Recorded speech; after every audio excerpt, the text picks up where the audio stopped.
नमस्कार, आप देख रहे हैं न्यूज बीके का खास प्रोग्राम अपना जालौन। आइए नजर डालते हैं जालौन की कुछ खास खबरों पर।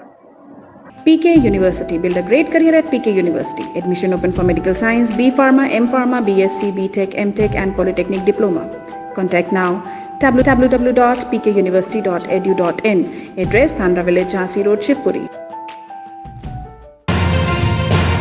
जालौन में योगी सरकार के आदेशों के बाद अब प्रशासन ताबड़तोड़ कार्रवाइयों में जुट गया है। इसी क्रम में आज कालपी मार्ग पर आटा के पास से अवैध अतिक्रमण हटाया गया है। उत्तर प्रदेश सरकार के आदेश का असर अब जमीन पर दिखने लगा है।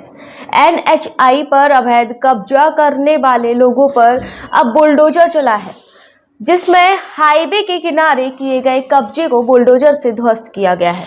इसी कार्रवाई के बाद हाईवे पर अवैध कब्जा करने वाले लोगों में हड़कंप मचा है। इस कार्रवाई में हाईवे की जमीन को अवैध कब्जा से मुक्त कराते हुए जमीन को समतल किया गया है। साथ ही अवैध अतिक्रमणधारियों पर मामला दर्ज कर कार्रवाई भी की जा रही है। आटा थाना क्षेत्र में हुई कार्रवाई के बाद कब्जाधारियों में हड़कंप मच गया है और अब कुछ माफिया इतने घबरा गए हैं कि उन्होंने खुद से ही कब्जा हटाना शुरू कर दिया है। बुलडोजर कार्रवाई के साथ साथ प्रशासन द्वारा पूरे उत्तर प्रदेश में ओवरलोडिंग के खिलाफ अभियान शुरू हो गया है, जिसमें जालौन का जिला प्रशासन भी सख्ती के साथ ओवरलोडिंग पर कार्रवाई के लिए सड़कों पर उतरा है। जालौन में प्रशासन द्वारा अभियान चलाते हुए देर रात की गई छापेमारी में 2 ओवरलोड वाहनों को पकड़कर कोतवाली जालौन में रखवाया गया है। साथ ही वाहन मालिकों व चालकों के विरुद्ध दंडात्मक कार्रवाई की प्रक्रिया भी शुरू कर दी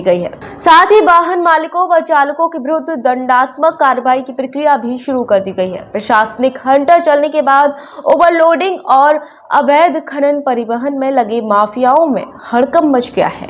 आपको बताते चले कि एक दिन पहले उत्तर प्रदेश के मुख्य सचिव द्वारा प्रदेश भर में जिलाधिकारियों को ओवरलोडिंग पर कार्रवाई के आदेश दिए गए हैं, जिनको लेकर यह कार्रवाई की जा रही है।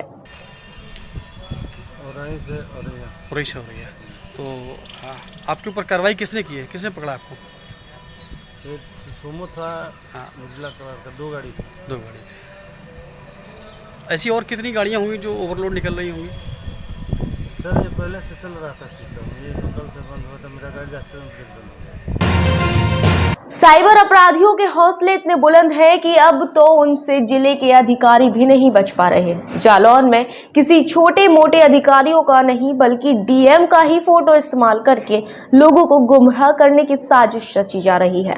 यह जानकारी स्वयं जिलाधिकारी डॉक्टर प्रियंका निरंजन ने सोशल मीडिया के माध्यम से दी है। जिलाधिकारी जालौन प्रियंका निरंजन ने अपने ट्विटर पर साफ तौर पर लिखा है कि उनकी ऑफिशियल फोटो का गलत इस्तेमाल कर व्हाट्सएप द्वारा अधिकारियों व कर्मचारियों को साइबर ठगों द्वारा मैसेज भेजे जा रहे हैं। जब यह जानकारी जिले के लोगों द्वारा DM प्रियंका निरंजन को हुई तो उन्होंने ट्वीट करते हुए लोगों को सतर्क रहने की सलाह दी है। दरअसल आजकल लोग फेसबुक अकाउंट को हैक करके या अधिकारियों की फोटो प्रोफाइल पर लगाकर लोगों से पैसे ऐंठने का काम कर रहे हैं। फिलहाल इस मामले की जांच साइबर पुलिस द्वारा की जा रही है।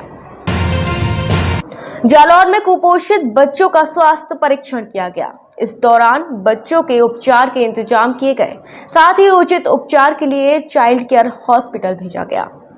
जालौन में कुपोषित बच्चों को चिन्हित कर उनका स्वास्थ्य परीक्षण किया गया तथा उन्हें समुचित उपचार के लिए अलीगढ़ स्थित राजकीय चाइल्ड केयर हॉस्पिटल भेजा गया। इस संबंध में राष्ट्रीय बाल स्वास्थ्य मिशन की टीम प्रभारी ने जानकारी दी है। ऐसे बच्चों का इम्यून सिस्टम भी बहुत कमजोर होता है। गंभीर बीमारी होने पर उनके मृत्यु की संभावना भी बहुत होती है, जिस कारण जगह जगह बच्चों का स्वास्थ्य परीक्षण किया जा रहा है। आपका नाम और आपका पद क्या है? जी, मैं डॉक्टर देवर्धन रोनिया, राष्ट्रीय बाल स्वास्थ्य कार्यक्रम में वो आयुष हूँ और आज सलेमपुर टीम से हूँ। अच्छा, आज कुछ बच्चों को रेफर किया जा रहा है यहाँ से, क्यों रेफर किया जा रहा है, क्या वजह है? ये हम लोग सोमवार से शुक्रवार तक फील्ड विजिट पे रहते हैं। शनिवार को जो भी बच्चे रेफर होते हैं आंगनबाड़ी स्कूल से, उनको PSC CSC डिस्ट्रिक्ट पे लेके आते हैं। ठीक है। तो यहाँ पर बच्चों के डॉक्टर योगी सारिया जी हैं, तो आज उनको दिखाया तो बच्चों को कोशिश भी है इनको और इनकी ग्रोथ नहीं हो पा रही है जो नॉर्मल एज के हिसाब से होना चाहिए। तो इनको सर ने DIC सेंटर अलीगढ़ रेफर किया है और यहाँ एनआरसी के लिए भर्ती करने के लिए कहा है। Thank you. तो ये लोग भर्ती कराएंगे, इससे बच्चों को कुछ फ़ायदा ही होगा और कुछ सर्टिफिकेट हम लोग बनवा देंगे जिससे आने जाने में दिक्कत ना हो। अच्छा, इसके लिए जो व्यय होता है वो ये लोग अफोर्ड करेंगे या स्वास्थ्य विभाग की ओर से कहीं कुछ है? इनको केवल वहाँ जाना पड़ेगा जी। अपने साधन से जी, और बाकी मेडिसिन जो भी होगी वो सब स्वास्थ्य वैसे राष्ट्रीय स्वास्थ्य मिशन के तहत उनको रिकवरेशन मिलेगा उसको। 0 से लेकर 18 साल तक के जो भी बच्चे होते हैं, अगर उनमें कोई ओडी के तहत कोई बीमारी बन रही है या पहले से जन्मजात कोई बीमारी है, अगर उसका इलाज हम लोगों के द्वारा होता है तो हम लोग कराते हैं। जैसे गड्ढे वोट है, पैर मुड़े हुए हैं बच्चों के, हाथ मुड़ा हुआ है, तो इन सब का इलाज हम लोग निःशुल्क कराते हैं। डॉक्टरी की पढ़ाई कर रहे एमबीबीएस के छात्रों को इंटर्नशिप के लिए जालौन सामुदायिक स्वास्थ्य केंद्र भेजा गया है, जहां वरिष्ठ चिकित्सा अधिकारी के नेतृत्व में प्रशिक्षण होगा। राजकीय मेडिकल कॉलेज में एमबीबीएस की पढ़ाई कर रहे छात्रों को 3 महीने की इंटर्नशिप के लिए जालौन सामुदायिक स्वास्थ्य केंद्र भेजा गया है, जहां ये प्रशिक्षु चिकित्सक चिकित्सा क्षेत्र की बारीकियां सीखेंगे तथा सामुदायिक स्वास्थ्य केंद्र जालौन में अपनी सेवाएं देंगे। बताया गया है कि वरिष्ठ चिकित्सा अधिकारी डॉक्टर रामेंद्र पचौरी के नेतृत्व में इन प्रशिक्षुओं का प्रशिक्षण पूर्ण होगा। मेडिकल कॉलेज के कुछ बच्चे सामुदायिक स्वास्थ्य केंद्र जालौन में अपनी सेवाएं देने आए हैं, थोड़ा सा बताएं इस बारे में। ये बच्चे मेडिकल कॉलेज के इंटर्न हैं, इनकी 3 महीने की कम्युनिटी मेडिसिन में ट्रेनिंग चलनी है। उसी पर्पज़ से HOD सर ने आदेश दिया था, तो यहाँ 3 महीने ट्रेनिंग रहेंगी। इनके अल्टरनेट डे सप्ताह में 3 दिन। आज जनपद जालौन की सभी 5 तहसीलों में संपूर्ण समाधान दिवस का आयोजन किया गया है, जिसमें जालौन तहसील में जिलाधिकारी जालौन डॉक्टर प्रियंका निरंजन ने फरियादियों की समस्याओं को सुना और उनके निराकरण के निर्देश दिए। आज जालौन संपूर्ण समाधान दिवस में 75 शिकायतें दर्ज की गई, जिनमें से 5 शिकायतों का निस्तारण भी किया गया तथा शेष को संबंधित विभाग को अग्रसारित कर शीघ्र निराकरण के लिए भी कहा गया। संपूर्ण समाधान दिवस में कुल कितनी शिकायतें आई और किन किन का निस्तारण किया गया है? माननीय मुख्यमंत्री महोदय और शासन की प्राथमिकताओं के अनुसार आज संपूर्ण समाधान दिवस जनपद जालौन तहसील में आयोजित किया गया था। इसमें सभी अधिकारियों ने भाग लिया। 75 शिकायतें यहाँ पर आई हैं। मुख्यतः इसमें जो है वो नगर पालिका और विद्युत विभाग से संबंधित शिकायतें थी।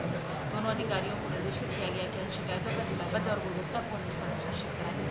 मौके पर हमने 5 शिकायतों का निस्तारण भी किया है और अन्य शिकायतों का निस्तारण समयानुसार कर दिया जाएगा। जालौन से देवेश कुमार सोनकार की रिपोर्ट।